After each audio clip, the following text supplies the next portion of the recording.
Muy bien. En la lección del día lunes nos encontramos con lo que son los ritos y pecados.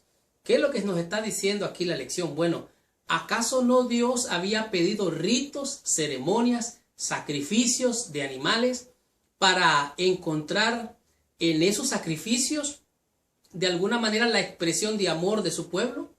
¿Acaso obedeciendo a esos mandamientos expresados en ordenanza, haciendo esos ritos, no era algo de lo que Dios se debería de agradar?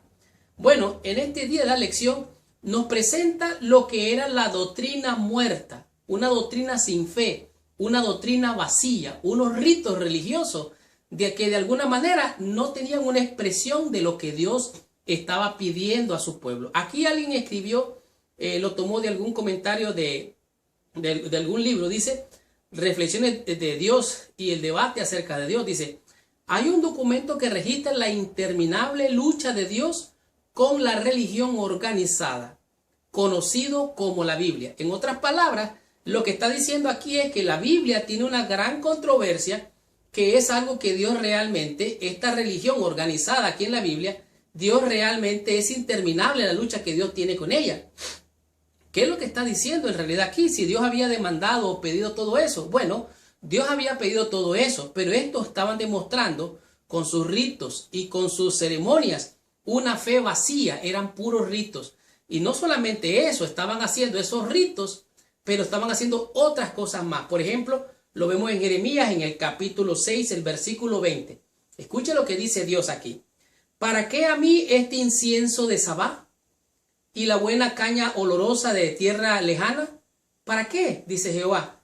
Vuestros holocaustos no son aceptables, ni vuestros sacrificios me agradan. ¿Qué es lo que está diciendo aquí Dios? Que el sacrificio que traía su pueblo, el incienso que presentaba, no le agradaba. ¿Por qué Dios dice esto? Bueno, si le damos vuelta a la página, nos encontramos con Jeremías capítulo 7 y en el versículo 3 dice así. Así ha dicho Jehová de los ejércitos, Dios de Israel, mejorad vuestros caminos y vuestras obras, y os haré morar en este lugar. O sea, si se conducen mejor, yo los voy a dejar aquí y no los voy a desterrar de este lugar, como les pasó. Versículo 4 dice, no fiéis en palabra mentirosa, diciendo, templo de Jehová, templo de Jehová, templo de Jehová es este. O sea, ellos estaban de alguna manera, literalmente, idolatrando al templo, no al Dios del templo. Sigo leyendo. Pero si mejoráis cumplidamente vuestros caminos y vuestras obras, si con verdad hiciereis justicia entre el hombre y su prójimo, y no oprimiereis al extranjero, al huérfano, a la viuda, ni en este lugar derramaréis la sangre inocente, ni anduviereis en pos de dioses ajenos para mal vuestro. O sea, ellos estaban haciendo todo esto, pero por otro lado estaban haciendo sacrificios para ganar el favor de Dios. Ellos creían que haciendo todas esas cosas, guardando todos esos ritos, guardando todas esas doctrinas que eran la ley moral, ellos estarían ganando el favor de Dios.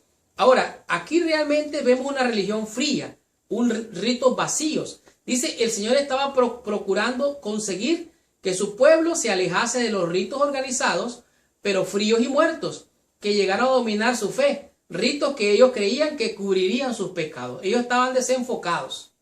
Entonces, aquí hay una lucha que encuentra el profeta Jeremías, una lucha con los líderes, con los sacerdotes, una lucha con toda la iglesia organizada de aquel entonces.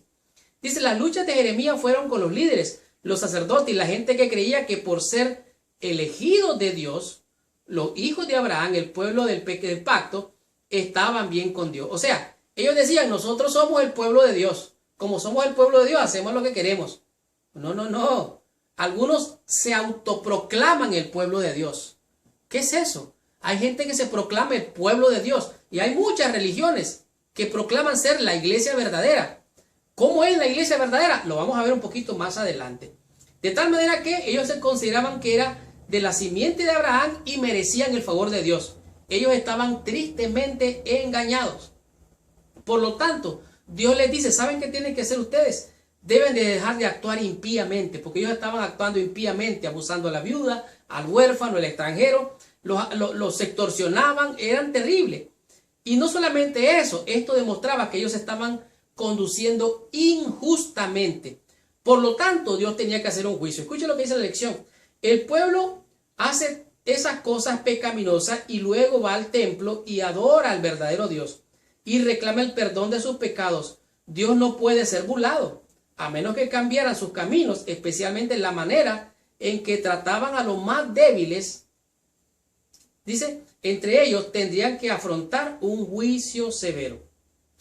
Jesucristo en alguna ocasión estaba con los pecadores, lo estuvieron acusando a Jesús por estar con los pecadores, y Jesucristo les dijo lo que pudo haber dicho también el profeta Jeremías. En el libro de Mateo nos encontramos con esta expresión. Ahora, en el libro de Mateo dice aquí, versículo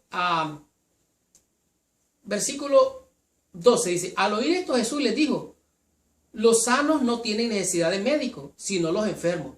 Id pues y aprended lo que significa misericordia quiero y no sacrificio, porque no he venido a llamar a justos, sino a pecadores. O sea, lo que ellos tenían que aprender era hacer misericordia, hacer justicia y no hacer juicio. De tal manera, dice, Jesucristo dijo, no he venido a llamar a justos, sino a pecadores. Pero ellos estaban pecando sobreadvertidamente. Por eso sus ritos estaban contaminados con el pecado, con la maldad. Porque hacían el mal e iban al templo a adorar como que estaban bien con Dios. Esto realmente es triste, lamentable y vergonzoso. Te pregunto, ¿qué rito, qué mandamientos tienes tú que guardar para lograr la salvación? ¿Acaso no es por fe? ¿Acaso no es por gracia? Es para pensar. Continuemos con la bendición. Recibamos más bendición. Estudiemos la lección en el día martes con el tema que es religión del corazón.